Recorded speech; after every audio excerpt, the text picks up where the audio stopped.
Yes ashimwe nongeye kubasuhuza inshuti bavandimwe ubuntu amahoro biva ku Uwiteka bibane namwe muri aya masaha nongeye kubaha ikaze mu mwanya wo kwiga ijambo ry'Imana kuri urubuga rwa YouTube ndetse no ku zindi mbuga mubasha kumva ibintu byigisho munyuzeho WhatsApp, Facebook.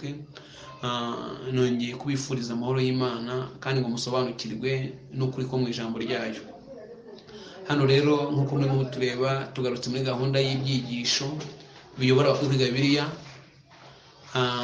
Ngiye uyoboye gahunda muramenyereye n'umuvandimwe wanyu Daniel Tuyishime, ndi kumwe na Janvier nawe mumaze kumenyera, ndetse ndi kumwe na Leonard nawe muri buze kumubona. Dufite n'umushyitsi mutamenyereye ariko nawe ni umwe muri twebwe tubana, nuko uyu munsi ari bwo abonetse kuri kamera z'ibyigisho TV. Ni Mama Kenny nawe tumuhaye ikaze kuri kamera z'ibyigisho TV. Turi ku cyigisho cya 9, tuve ku cyigisho cya 8, turi ku cyigisho cya 10, tuve ku cyigisho cya 9 tugiye ku cyigisho cya 10. Turangije Yakobo umuriganya, Yakobo umuntu w'igitangaza mu kuriganya ariko waje guhabwa imbabazi n'Uwiteka. Nubwo ibyaha byari byinshi cyane, nyamara niwe wavuyeho imiryango 12 y'ubwoko igereranya ubwoko buzinjira mu bwami bw'Imana, inyuze mu bikomeye mu bintu bitandukanye. N'ubundi turacyari mu itangiro turimo tureba Yakobo cyane cyane urubyaro rwa Aburahamu, dore ko urubyaro rwa Aburahamu rushushanya amatorero uko azagenda akurikirana kugeza ubwo Yesu azaba agarutse. Mbere y'uko rero twinjira mu byigisho, reka nk'umuvandimwe Janvier ikaze adushyira imbere y'Imana, noneho twinjire mu cyigisho. Mbahaye ikaze. Senge. Uwiteka data wera, data twese uri mu ijuru, habwa icyubahiro. Amen. Tuje imbere yawe, ni ukuri tuje uko turi, ariko turashaka kuganira nawe. Ngwino tuganirize. Amen. Reka Mwuka Muziranenge ari wowe wemeye ko aka kanya kaba asakare mu mutima wose urimo kumva kandi unakurikiye ibi byigisho, mu izina rya Yesu urakoze. Amen. Mama Kenny na Janvier ndetse na Leonard bahaye ikaze. Ubwo tugiye kuganira kuri ibyigisho, shima Imana cyane ku ntera ibyigisho bimaze kugeraho. Dushima ko Imana yabereye umuyobozi. Ntabwo natekerezaga ko habonekamo imbaraga imeze nk'iyi ngiyi, ariko kubadukurikira, ku buhamya batanga, shima Imana ku bwanyu. Si ko twirata ko hari ikindi twakoze kirenze, ahubwo Imana uburyo cyakoresheje muri bino byigisho igatanga ubusobanuro, ndetse n'ababyumva bakasha gusobanukirwa n'imbaraga ya Mwuka Wera. Niringira Imana yuko nubwo uyu munsi mu byo dukora ibyigisho byakunze cyane, ariko n'ibindi bitabo twagiye dukora nabyo niringira Imana ko byo gakundwa. Twumva ko ahantu ibyigisho mugeze mubikurikira ari naho mwagira mukurikira intambara ikomeye, kuko intambara ikomeye abantu barayitinya. Ngo barabyiga bakavamo bafite ubwoba, ariko kandi nyine n'intambara, kandi twabonye ko umuntu wese agomba kugira uruhande arwaniramo. Iyo twayitinyaga tukayihunga ntitugireho uruhare, ariko tugomba kuba muri yo. Turi ku cyigisho cya 10 Janvier. Cyigisho cya 10 nyuma ya Yakobo umuriganya tugiye kureba Yakobo ndetse ari nawe Israel. Banditse Yakobo bashyiramo agatire cyangwa agatire, bandika na Israel. Yakobo na Israel abantu babiri batandukanye ariko bari mu muntu umwe. Abantu babiri batandukanye ariko bari mu muntu umwe, kandi bafite igisobanuro kuva isi remwe. Ku bwanjye Yakobo simubona mu gihe cyo kwa Aburahamu, ahubwo Yakobo mubona mu gihe cyo kwa Adamu, ku rubyaro rwa mbere Adamu yasohoye, kugera Yesu agarutse. Yakobo na Esawu ngo bazahabwa izina, kuri iryo buye ngo handitseho izina ritigeze rimwe n'umuntu we wese. Batangije amagambo yo ku Isabato nimugoroba, niyo nifuzaga ko duheraho kuri nimugoroba. Batubwiye ngo arababwira ati ntukitwa, aramubwira n'Uwiteka, ntukitwa Yakobo ukundi, ahubwo uzitwa Isirayeli, kuko wakiranyije Imana n'abantu ukanesha. Ntabwo uzitwa Yakobo ukundi. Yakobo twabihuye yasobanuraga umuriganya, ahubwo wiswe Isirayeli. Impamvu iteye kwitwa Isirayeli ni iyihe mpamvu? Ni impamvu ebyiri. Wakiranyije Imana icyo ni kimwe. Nyuma yo gukiranya n'Imana ukirana n'abantu, kandi byose birangira unesheje. Yakiranyije Imana, akiranya n'abantu. Biratangaje cyane. Wakibaza, Yakobo yabanje ikirambiro gukiranya Imana n'abantu, yabanje gukirana n'abantu, yakiranye n'Imana. Ese ubundi yakiranye gute? Imbere mu cyigisho, igitekerezo cy'umuryango wa Yakobo kirakomeje mu bibi no mu byiza. Nyamara muri byo byose ukuboko kw'Imana no gukiranuka kwayo mu masezerano yayo byarahishuwe. Iki cyumweru kizakurikirana byinshi byerekeye Yakobo. Ubwo yavaga kwa Labani akagaruka mu rugo, yagombaga guhura na Esawu, uwo yari yarariganyije. Ni iki umuvandimwe we wari warahemukiwe cyane mu buryo bukomeye ubu yari kumukorera? Tuzabireba. Kubw'amahirwe Yakobo, ubwo yari afite ubwoba bw'icyari kigiye kuba, Umwami Imana ya y'abasekuruza yongeye kumubonekera mu nteguza y'icyagombaga kuba hanyuma kizwi nk'umubabaro wa Yakobo. Kandi muri iryo joro Yakobo umuriganya yahinduriwe izina Abisirayeli, izina rishya rigaragaza itangiriro rishya, itangiriro ryagombaga kugeza ku irema ry'ishyanga rishya ryamwitiriwe. Biratangaje cyane.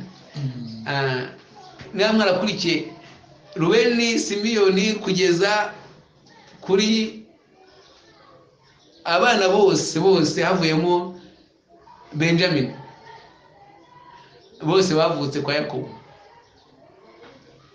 Amakuru akiri kwa Labani bose bavutse kwa Yakobo. Noneho nyuma umwana wavutse bwa nyuma Benjamin wenyine gusa niwe wavutse ari Isirayeli yamukigisha. Mu yandi magambo, uretse ibyo byabaye byose, igitekerezo cy'abakurambere n'umuryango wabo cyavuzwe mu byanditswe byera kugira ngo kitwereke ko Imana ari indahemuka mu gusohoza icyo yasezeranye, kandi ko izakora kabona n'ubwo ibihe bimwe bigaragara ko ari ubusa kubw'ubwoko bwayo gukora ibishoboka byose ngo buhagarike gusohora kw'ibyo isezerano. Twagiye dukora ibintu byinshi jambi turwanya amasezerano y'Imana ngo adasohora. Yakobo nawe yagerageje byose, Aburahamu agerageza byose, ariko icyo Imana yavuze ko izagaruka, ivuga ko umunyabyaha azapfa, ivuga ko uzihana wese azababarirwa. Aya masezerano ko twayarwanya rwo azakomeza amasezerano yera, azakomeza amasezerano yera kandi asohore. Yaravuze ngo ubitegereze tegereze, kuko nubwo byatinda ntako bizahera. Reka nakire Janvier ku ngingo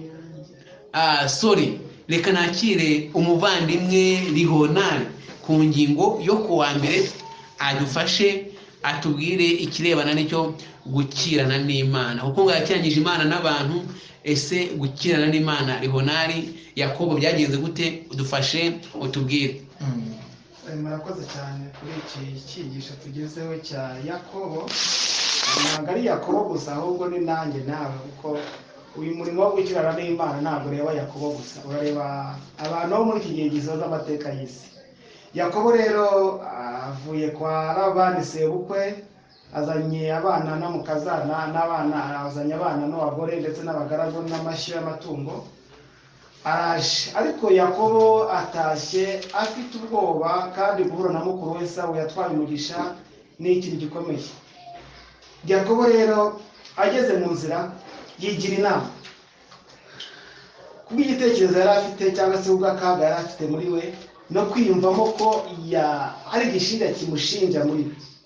Yakobo yafashe iminyago, cyangwa se iminyago yari afite, abana yari afite, abacamo ibice bitatu, cyangwa se akora ibika bitatu, igika cya mbere, cya kabiri, cya gatatu, kugira ngo bisanganire Esawu. Kandi yari yumvise Esawu yuko afite umutwe w'abantu 400 baje kureba Yakobo.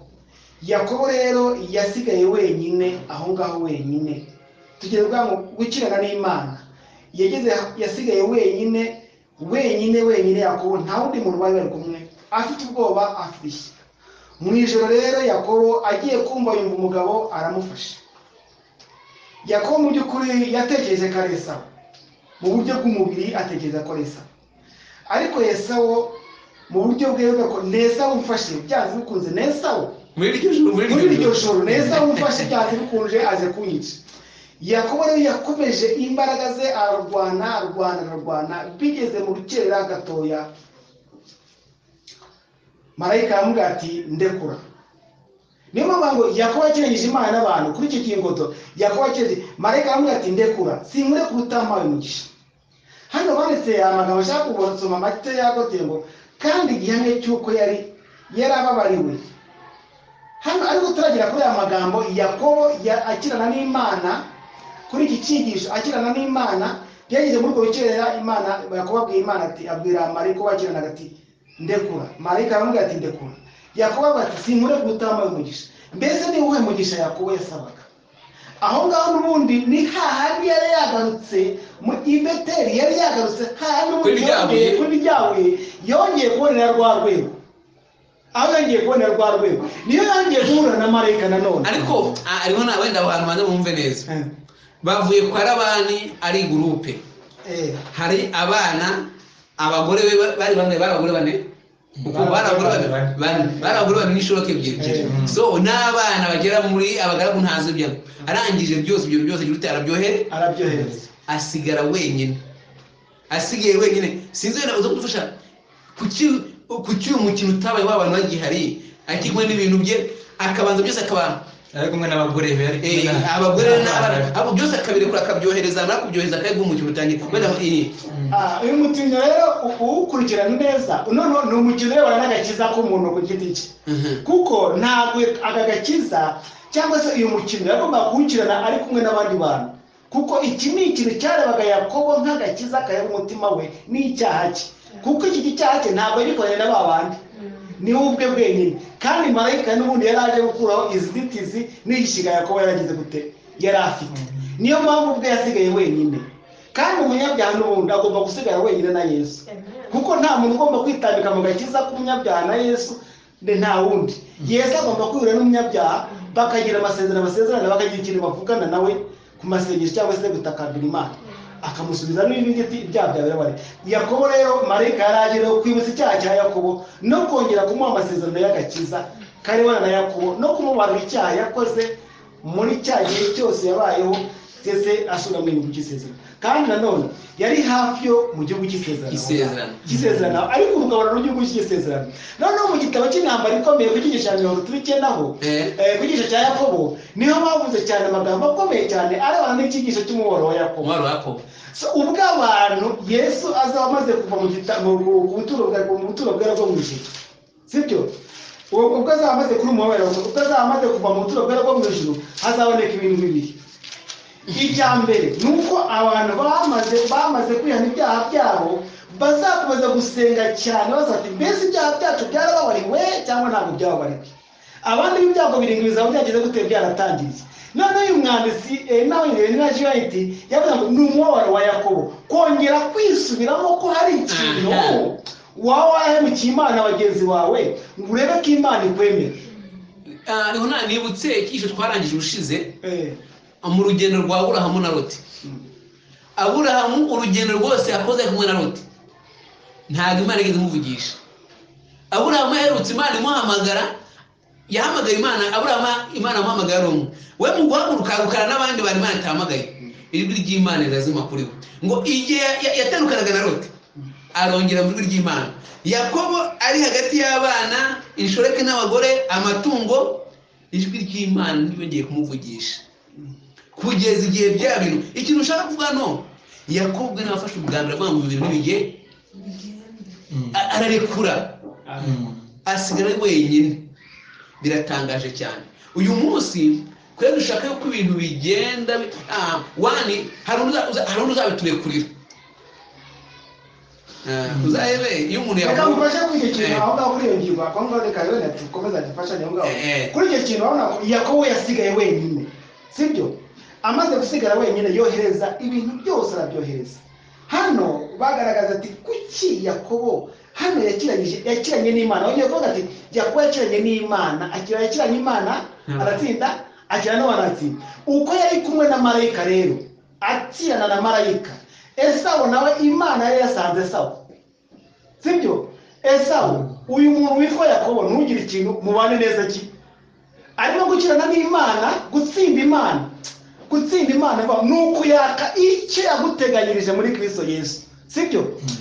Kuyaka amasezerano, kuyishyuza amasezerano, kandi amasezerano Yakobo agira gute? Arayabona.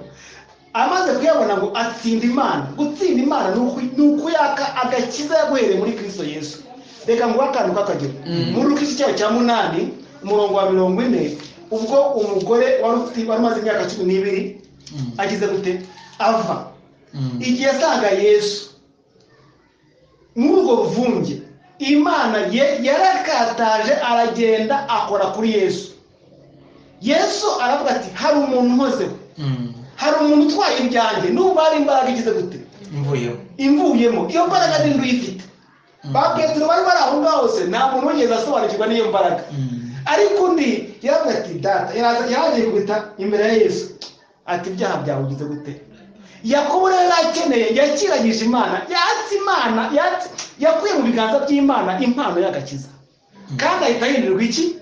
Ahita ahindurirwa mwana wanjye, uko wakiranyije Imana ugakiranya abantu na Yakobo na Sawu yamaze gutsindwa, ubwo rero uhindura izina wiswe nde? Israeli. Dukeneye ko natwe rero tugira igihe cyo gukirana n'Imana, kandi ugakirana n'Imana, sinzi igihe uzakirana n'Imana, haba mu ijoro haba ku manywa, ariko ushaka umwanya wawe ukirana n'Imana, uyake ibyaguteganyije by'amasezerano y'agakiza kawe kari mu biganza by'Imana. Sinzi wenda jambe nakira jambiye, reka mama kana turebere muri Hoseya. Yakobo aturana muri Hoseya igice cyaho cya 12 umurongo wa 3 ndetse no wa 4. Sinzi gukirana n'Imana dushobora kumva sinatuma tubyakira ukuntu by'amasengesho. Imana icyari kije ngo ikere na Yakobo, ese byari ibyo kuyanga Imana bakina mu byara. Hoseya 12 murasoma umurongo wa 2 wa 3 wa 4, kugira ngo ese Imana ifite umwanya wo kuza gukirana. Uyu mukino ni uwuhe? Yakobo hano ni iki yabazwaga? Ndagira ngo mwumve ikintu cyatumye Uwiteka aza gukirana na Yakobo. Mwadusomera Hoseya igice cya 12 guhera ku murongo wa 2 ijambo ry'umutwe riravuga ngo uko Efurayimu na Yuda bazohanwa. Umurongo wa 2, Uhoraho afise imiburano no kuri Yuda, kandi azohana Yakobo ibikwiranye n'ingeso ziwe. Yakobo azahanwa ibintu bikwiranye n'ibyo yakoze. Mu mikino Yakobo yari mashingo yambo Uwiteka musanga ari kumenyesha icyaha cye. Azomusubiriza mu nkoko ibihwanye n'ibyo yakoze. Umurongo wa 3, yafashe igitsintsiri cya mukuru we bakiva mu nda ya nyina, kandi amaze gukura yahotoranye n'Imana. Umurongo wa 4, mbere yahotoranye n'umumarayika aramunesha, ararira aramwinginga, i Beteli niho yiboneye, kandi aho niho yavuganiye nawe. Nagira ngo hano muhumve neza, gukirana n'Imana si rwa rugamba rwabaye ninjoro Yakobo afatanye. Nagira ngo muhumve neza rwa rugamba Yakobo amaze kohereza abantu, si rwo rugamba yakiranyemo n'Imana, ahubwo Imana yari yarasezeranye ibintu kuva kera. Yari yarasezeranye ibintu ko Yakobo akwiye kuzaba umunyamugisha, ni iby'Imana yari yarasezeranye. Noneho Yakobo we ashaka gukinisha Imana ngo igihe cyari byagera ibintu bibi bye, aragenda ajya kugerageza Imana. Yakiranye n'Imana nk'uko Aburahamu yabigenje. Noneho muri rya joro Uwiteka yasanze Yakobo, amwereka buri cyaha cyose Yakobo yagiye agera. Nicyo kintu kiba iyo umuntu yeguriye Imana agasenga yatuye, Uwiteka amwibutsa buri cyaha cyose yagiye akora. Noneho Yakobo amaze kubyibuka asanga no kurimbuka, Uwiteka ati icyari kinze no kweta ibyaha byawe. Ese wabyemeye? Yakobo ati bose ndabyemera. Ngaho wabyemeye ndekora ngenda, singure kurutampa umugisha kuko nduwo gupfa. Ugomba nduwo gupfa, nduwo kurimbuka. Niba uko nakoze amabi yose ngaca mu masezerano n'abasezeranye akaba umuhondo yiruhije, singure ko Uwiteka ati okay, ubu zikora ngiye ukira gubonekaho. Ngaho muzongera kwitwa umugeni ukundi, ba Isirayeli ubwoko bwatoranyijwe bakire urakoze ahantu numva utagombye kugenda. Iyi ntego ari abantu bese aka gakiza ka Yesu Kristo. So Yakobo uyu nguyu Imana yamwibukije ibyaha bye kuko n'ubundi umurongo w'Imana no kunyabyaha uko yabaye ku iherezo akemera ibyaha bye. Yego. So ngo hano hava ngo Yakobo mu gitabo cy'intambara ikomera ngo Yakobo yabogoje amarira arira. Marayika amwegamiye ati nakirishije Imana gutya arira amarira y'umunezero kandi iyo kubabarirwa n'Imana y'ibyiringiro Imana duhaje. Jambe dufashe ku wa kabiri sinzumva ko nta tumukigiranyeho ntabwo mbizi. Reka twikomereze. Yego. Uno muvandimwe Yakobo amaze guhindurirwa izina ahantu akiranye n'Imana. Imana imuhindura iki? Izina yishwe Isiraheli. Ntabwo ari kubyihanganira, yahize izina. Amaze kuhita izina aravuga ati Yakobo yita aho hantu Penuweli ati ndebesheje Imana amaso sinagira ute sinapfa. Aho hantu hese ahita izina. Noneho tugiye ku ngingo y'aka kabiri tubwira ngo abavandimwe bagira ute bahura. Ni ukuvuga ngo amaze guca muri urwo ruganda rumeze gutyo byabaye ngombwa n'ubundi ko akomeza. Aho ngaho yaramaze kubabarirwa n'Imana, Imana imuhindura izina, ariko noneho asigaranye ubwoba bwande bwa Esawu mukuru. Azamfata gute? Mbese nzamukira gute? Noneho uno muryango noneho ufata noneho urugendo ariko bafite ubwoba batazi ikiri bukurikiraho.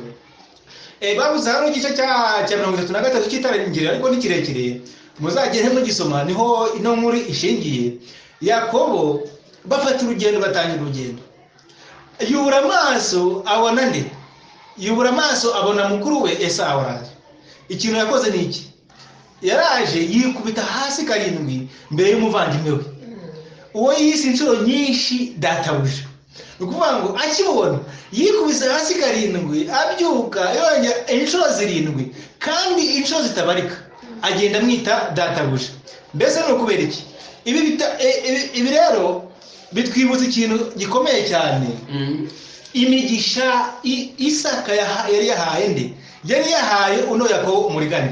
Nkuko tuyisanga, reka mu makarina dufashe kugira ngo turebe neza. Adusomere Itangiriro 27 igice cya 27 28 ageze mu 29 kugira ngo ino migisha y'imice iyo bwoko burindwi byatumye n'ubundi no Yakobo yikubita hasi inshuro 7 ni yari yihibye ngo kwaro kumugarura iyo migisha irindwi. Ubwo ko n'amatungo yagihuga ni ibice yabunyaze yashatse kumugarurira.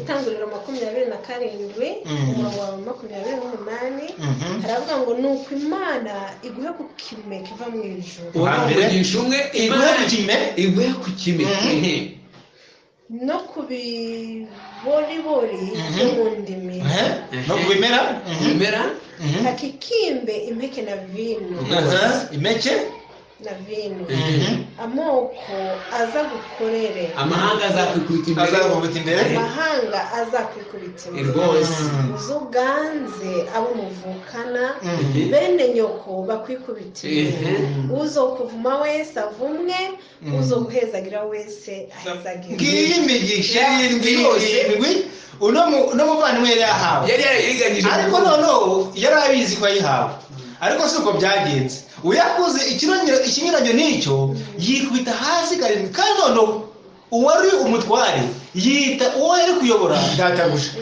Byavuze iki? Ibi byari binyuranye n'ikintu gikomeye cyane. Amahanga yose yari kuzamwikubita imbere, ariko we yagiye yicisha bugufi yikubita hasi inshuro 7. Byerekanaga iki? Ni ukuvuga ngo yashaka kugarura ibyo yariganije. Ni ukuvuga ngo byasaba tuvuga ngo umusubize ibyo mwariganije kugira ngo mubabarirwe.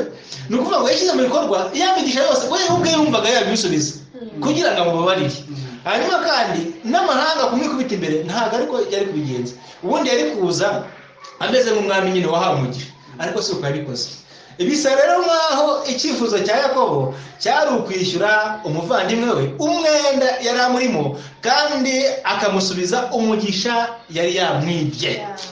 Irambere gato ukira aho ngaho tuvuge ku kino kintu. Aya migisho waduhaye ubwiza bushize ngo twige mu buhanuzi tuyahuze kandi buzuye n'ibindi. Yakobo mu kuvuka k'Uwiteka yari yaramuhiriye kera kose. Avuka yavutse Uwiteka yaramuhiriye.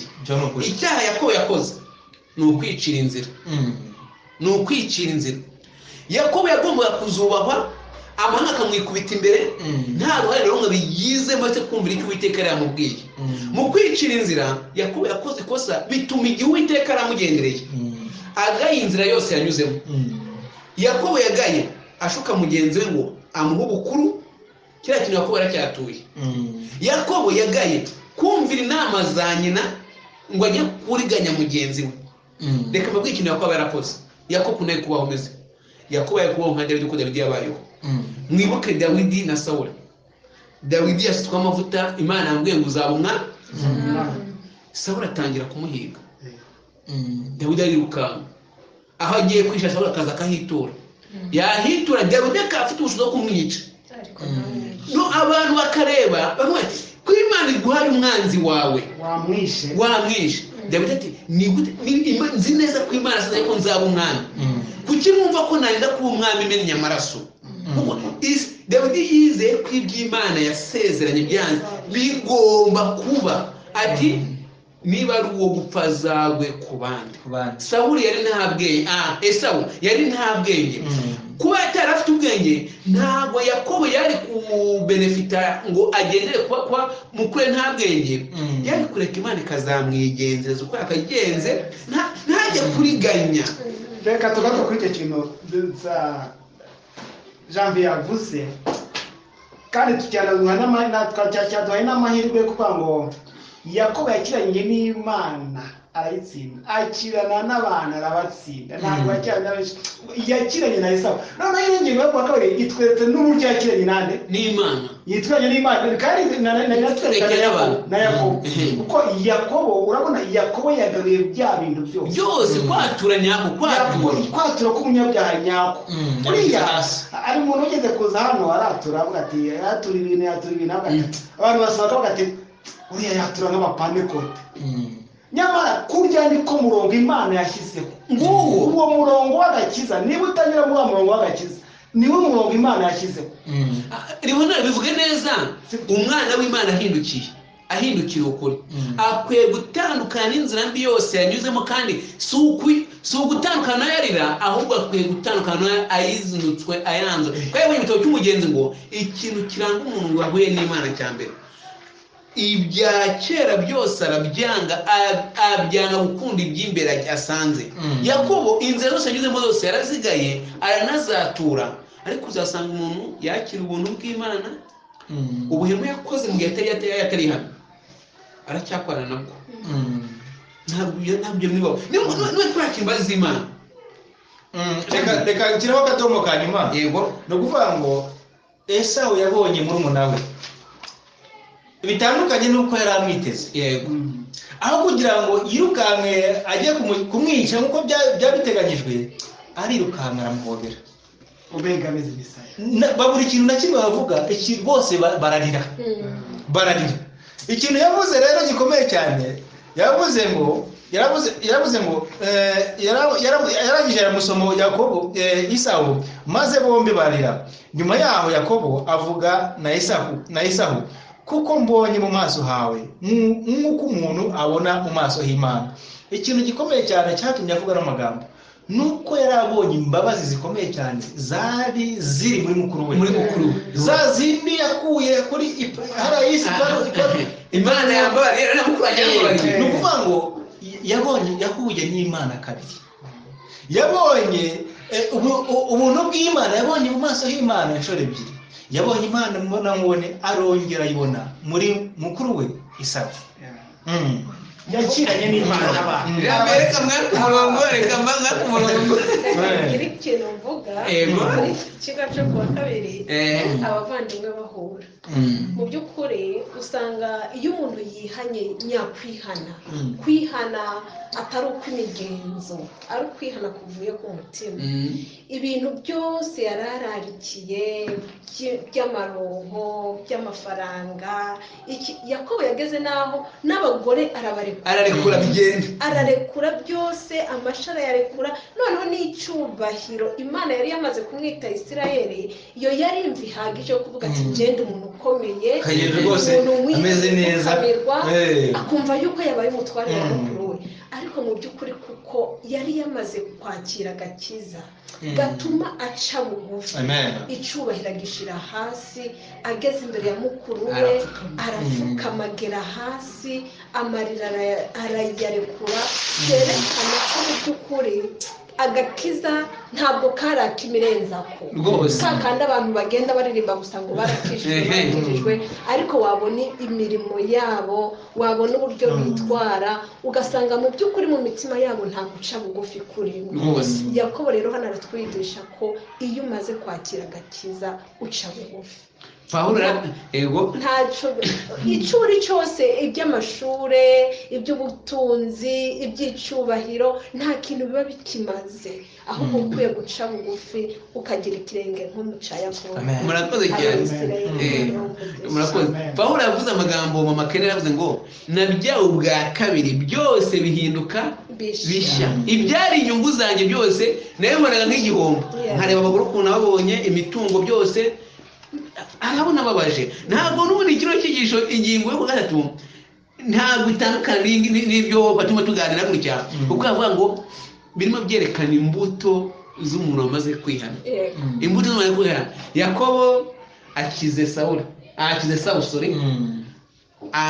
gukira Sawuli yumvaga agiye kwiturira tugiye kureba kuvuga ngo gufatwa ku ngufu k'umwana wa Dina cyangwa kwa Dina Dina niwe mukobwa wenyine Yakobo yagiraga so Yakobo amaze gutandukana bamaze kwiyunga na Esawu yumvaga ko ibintu bigiye kugenda neza ariko icyiza Yakobo yari yaratakaje ari n'uwa Isirayeli ubwoko bw'Uwiteka bugomba kuyoborwa n'Uwiteka akaba ari kugaburira ubwambika banapfa bagapfa bakimwiringiye noneho igihe yicariye mu mahema ye agiye kumva ibihuru y'incamugongo wa mukobwa umugira bano bantu muturanye Bashekemu bamufashe ku ngufu Yakobo birakibyumva yararuciye ararumira arituriza mutekereza ko Yakobo yari yishimiye ibyabaye ku mukobwa we ahubwo Yakobo yari gusobanukirwa urukundo rw'Imana kuri we ariko kandi azi ko ibyo yakoze byanze bikunze ingaruka z'icyaha zagenda ziza mu buryo butandukanye Yakobo arangije aratuza aracireka ararumira amaze kurucarumira agiye kubona abona Bishekemu baraje ati twakunze umukobwa wa none tubigenze gute kandi bari bakimufitira none tubigenze gute ati bwe twamukunze uyu muryango uraterana ujya inama ati turi ubwoko bw'Uwiteka nimwemere buri wese akebwe umunwa w'icyo yambariyeho namwe muramusa natwe none twagashingira Abishekemu barabyumva Yakobo aho yarageze ntiyaragishaka ikintu na kimwe cyakongera gutuma asubira mu kaga nk'akavuyemo k'intambara yumvaga n'umuntu ukwiye kuba watuje agengwa n'ubushake bw'Imana gusa bwonyine kuko umukobwa we uvuga ku ngufu Yakobo nta ruhare yabigizemo ntiyari yamwohereje ni ibyo bibaye nta ruhare yabigizemo aravuga ati ngo ni Imana yabyemeye ariyumaho igihe bamaze gutegeka Abishekemu ko basaramurwa bose iminsi itatu ishize Rubeni na Simiyoni baragenda mwebwe n'umwandukure murabuzi bahera ku mugabo wose w'umurwa bica barangije barasahura Yakobo barangije arabyumva asanga ni umuvumo ugarutse mu muryango arabwira ati biragenda gute ibintu murimo mukora rero mushaka kujya gusubira mu kaga cyo arakiba ko cyari kije mu rugo rwe bano bahungu bakora bino bintu wari umugambi w'Imana ngo barwanire ukuri kuko Abashekemu dore gusa bakoze Leona mbere yo gusambanya Dina baba barabanje gukebwa. Loti gukebwa bari gusambanya Dina. Sinza nabyumva. Bashatse twabigize ku isabato. Kaza ngo twabigize ngo kwihindura umukristo ngo ndongora umukobwa kwa runaka hari icyaha cyaba kirimo. Niko twabigize n'amubyibuka. Kwihindura umukristo ngo mbone umushahara mwinshi mu kazi, mbone ubufasha, hari icyaha cyaba kirimo. Mukristo arasubiza ngo niba ari icyaha gukurikira Yesu kubw'imitsima, byaba ari icyaha bingana gute kumukurikira kugira ngo tumubone nk'indamu. Ngo barebye ukuntu Dina ari mwiza, twakemera ko bakristo turamukobwa. Siko bikwiye, ahubwo bakwiye ko bakristo noneho ibindi bakabyongererwa. Imana yabona ko imigisha y'umukobwa bayikwiye ikabibaha. Rero Imana yakoresheje ibikoresho byari byaramaze kwangirika Rubeni na Simiyoni, bajya inama ya politiki n'ubudayimoni bonyine, baragenda barwana amategeko y'Imana, bica abo bantu. Kuko ibyo bashaka kunyaga kwa Yakobo noneho barabinyaga, ahubwo barabizana. Hano soza ingingo n'ibintu bitatu nako tuzikana. Ubukristo si ahantu tuvana ibyo gusa, ntabwo tubujyamo ngo tubone inyungu, ahubwo tuzibona ko turi abakristo nyine. Ntabwo tuba abakristo kubera ko twabatirwa, ahubwo tuba abakristo nyine. Abakristo barabatizwa, tumaze kwakira Yesu tunyura mu mazi tukabatizwa. Ntabwo tuzarongora abakobwa kwa runaka kuko nyine turi abakristo, kugira ngo ntituzajya kwa Kristo ngo turongore abakobwa kwa runaka, ahubwo kuko nyine turi kumwe n'abana b'Imana. Imana ifite abakobwa, niko mu mwaka tuvuga, ifite abakobwa n'abahungu igomba gushyingirana. Uje kubyivangamo azabizira, uje kubyivangamo azabizira, kuko uyu ni umugambi w'Imana. Ikeneye kugira imiryango yubaha Imana. Reka mumfashe kuri iyi ngingo nyagarikira n'icyo bavuga ngo tujye kwa Leonari kwa kane. Amigisha umwuka w'Imana ngari uburyo Imana irimo kwiba.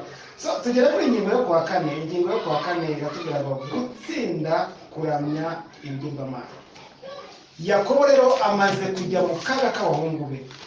Abahungu be bishe abantu mu mudugudu, baranyaze, kandi bamaze kunyaga agiye kuboneka ikibazo cy'uko agiye guturana n'abanzi. Kandi Yakobo rwose ni umuntu wihannye udashaka kugira ngo agirane ikibazo n'abaturanyi be babane neza.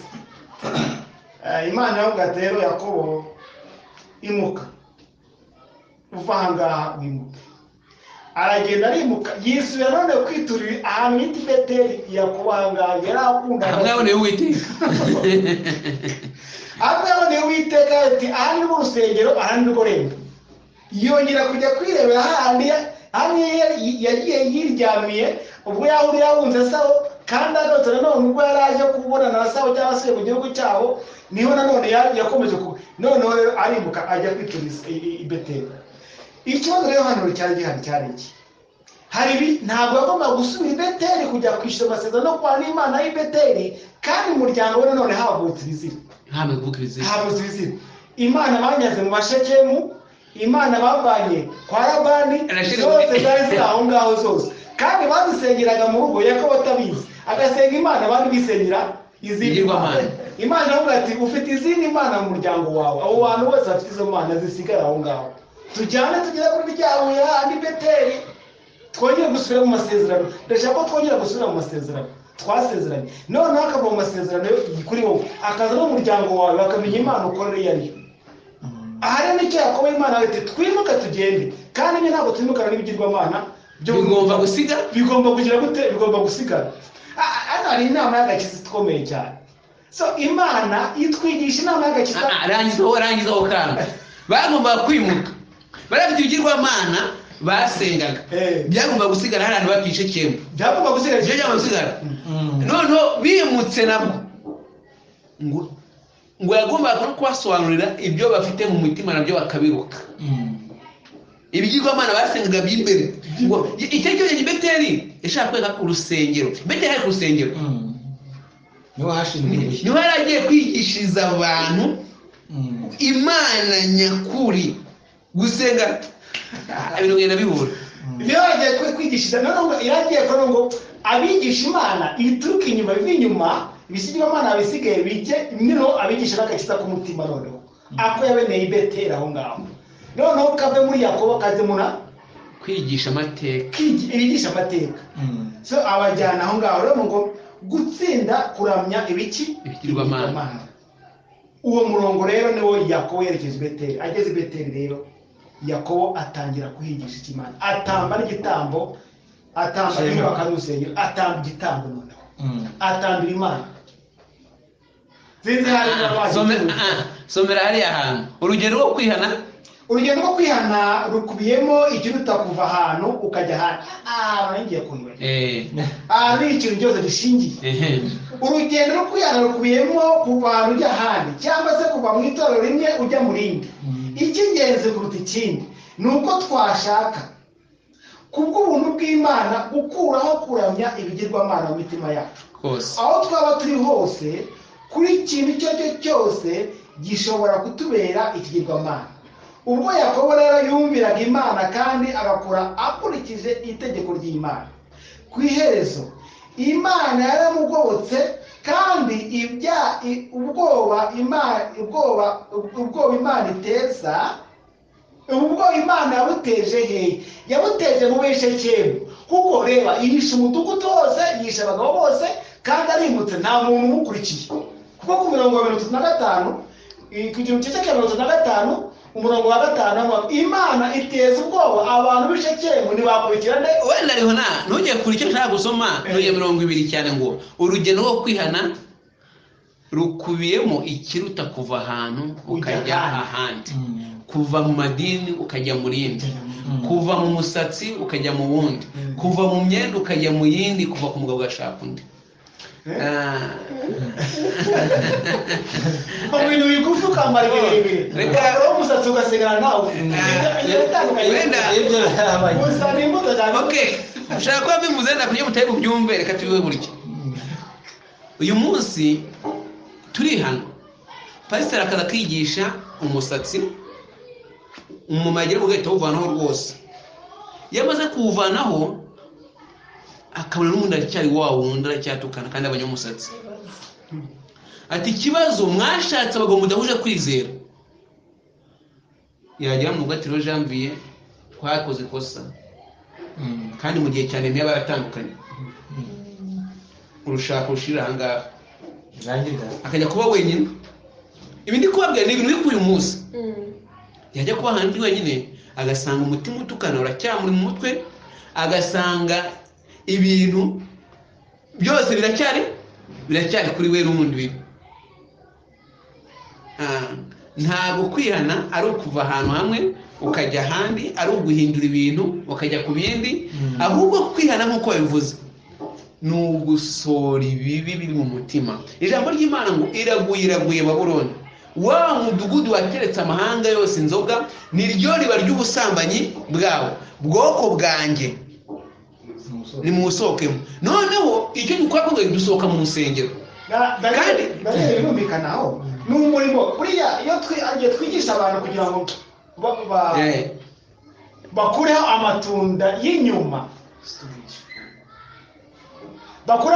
y'inyuma nyamara imbuto zera igiti cyera amatunda kigihari muri ubwo buryo rero tukaba turimo gukora amakosa turimo guca amatunda yeze kandi ari nayo ari hafi kugira gute ari hafi kwera kandi igiti kikizize gute kigihari so icyo rero twihana icyo yeze kwihana Yesu yagaragaje cyangwa se ubutumwa bwiza bugaragaza ni ikibazo dufite n'Imana cy'imbere mu mutima ntabwo ari ikibazo cy'inyuma kuko n'ubundi bikiri inyuma ni ibyera biri imbere nicyo rero buriya batubwiye ngo ntabwo ari kuva mu dini ujya mu rindi uhinduranya ahubwo ni ikintu gikorerwa Imana ni ikintu Imana umurimo w'Imana ikorerwa mu mutima w'umunyabyaha none ugahindura ibiriye cyangwa se ugahindura imyitwarire icyo navuga Yohana barasobanuye mu gitabo cy'ubusobanuro bw'ibyahishuwe gusohoka muri Babuloni si ukuva mu matorero y'ibikuta mu nkuta z'isengero. Gusohoka muri Babuloni ni ukuva mu mihango, imigenzo, ibikorwa, imitekerereze bitari mu ijambo ry'Imana.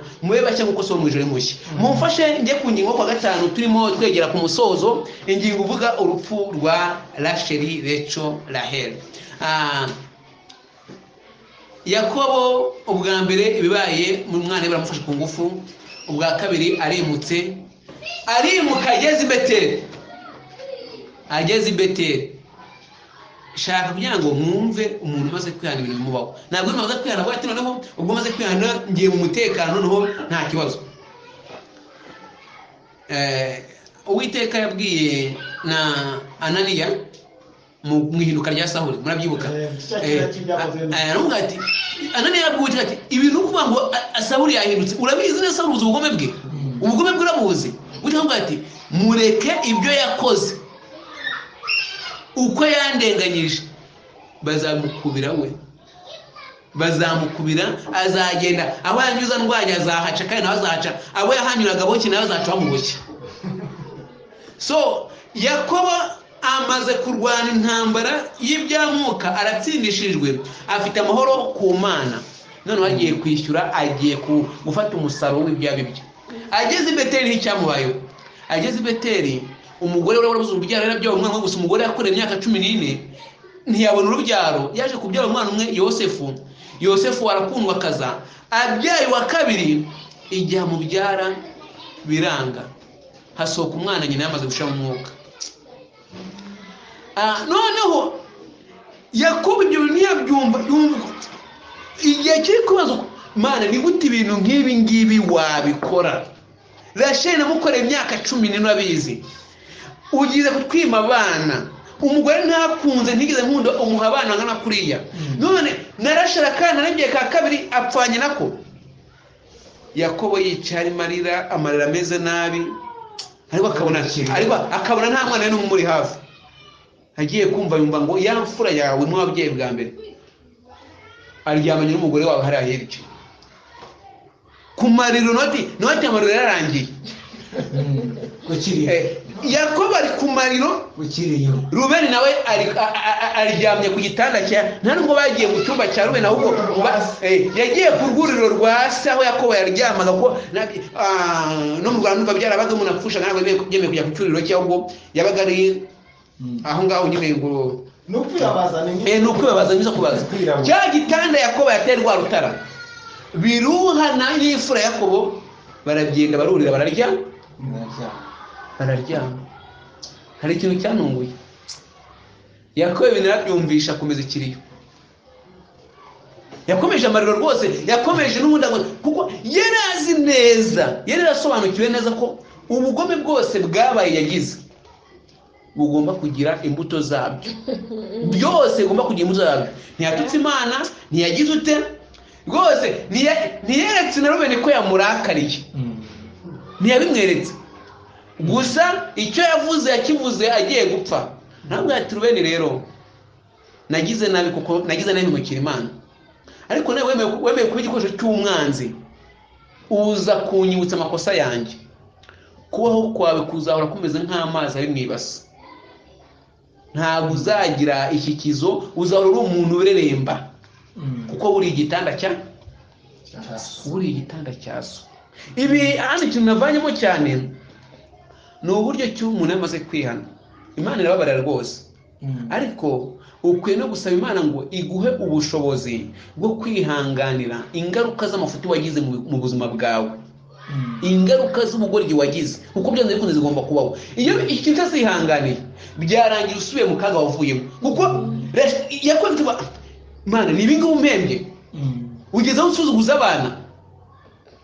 Ariko mbese Yakobo we nta kintu cyose, ntabwo nta cyacitse. Umuntu wamaze ntabwo ibintu byacitse, ibintu byagiye gutereka. Hari ikintu Yakobo yamubagaho zose yazakirira nk'umuntu wamaze kwakira Imana. Ni ukuvuga ngo binyereka umuntu wihanye by'ukuri, ntabwo aba akireba ku ngaruka, ahubwo aba yiteguye kwakira ingaruka n'amaboko abiri, kuko arabizi icyo yakoze, ntabwo bakirizwa n'ingaruka zabyo.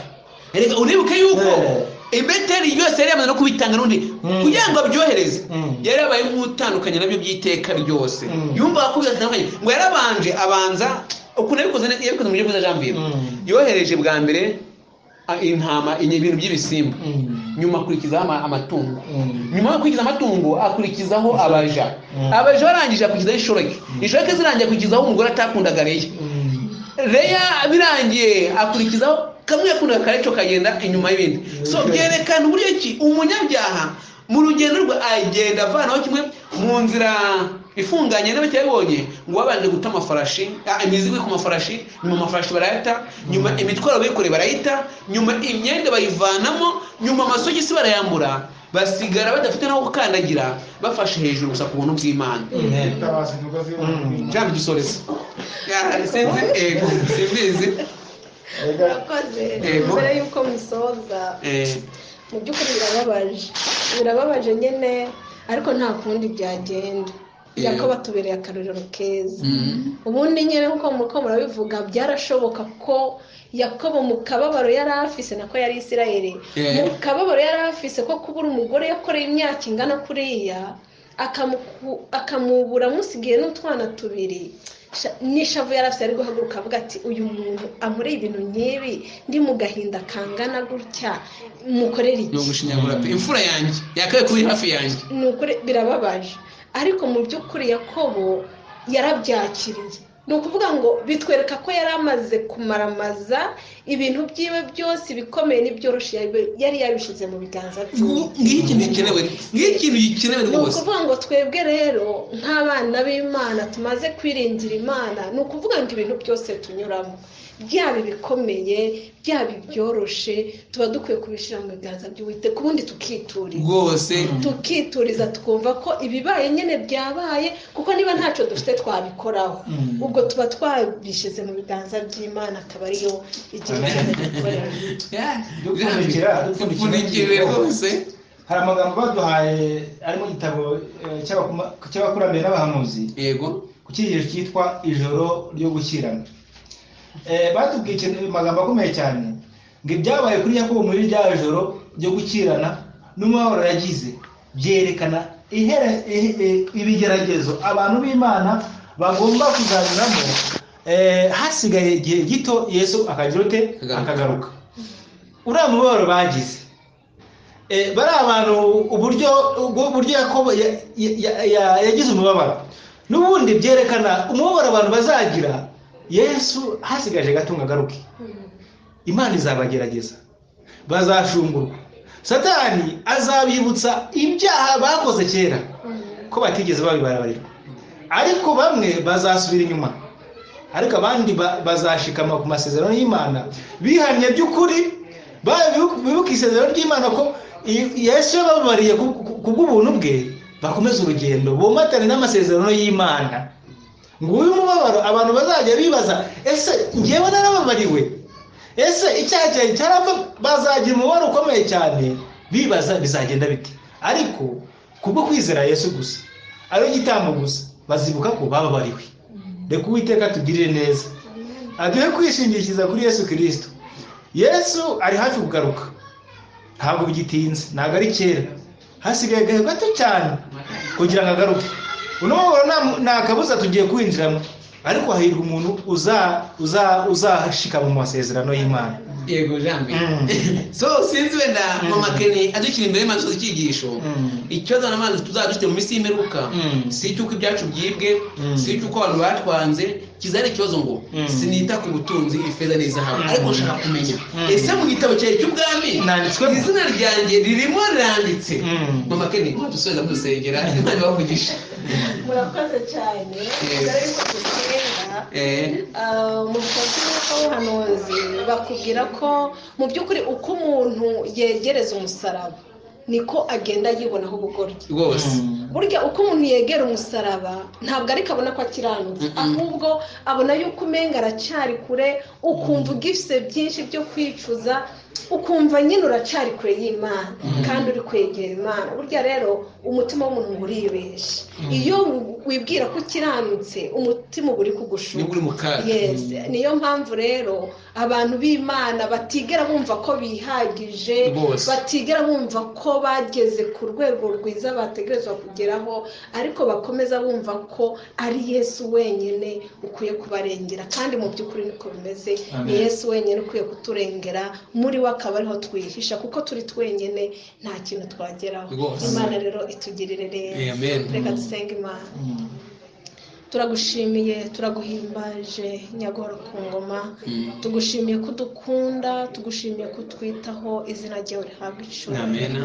Weje kutwigisha amajambo yawe, utwereka ko Nyaguhora ku ngoma uri ku ruhande rwacu, ntawo turwanya, kuko ari wowe mugaba w'ingabo, kuko ari wowe udutsindanishiriza, izina ryawe rihabwe icyubahiro. Turakwinginze rero kugira ngo aya majambo uyahe kunyura imitima yacu, uyahe no kunyura imitima y'abazobyumva, kugira ngo ku mpera ya byose ibyo tuma imitima yacu itungana, ibyo tuma tuzogira iherezo ryiza kuri wa munsi tukagusanganira twishimye.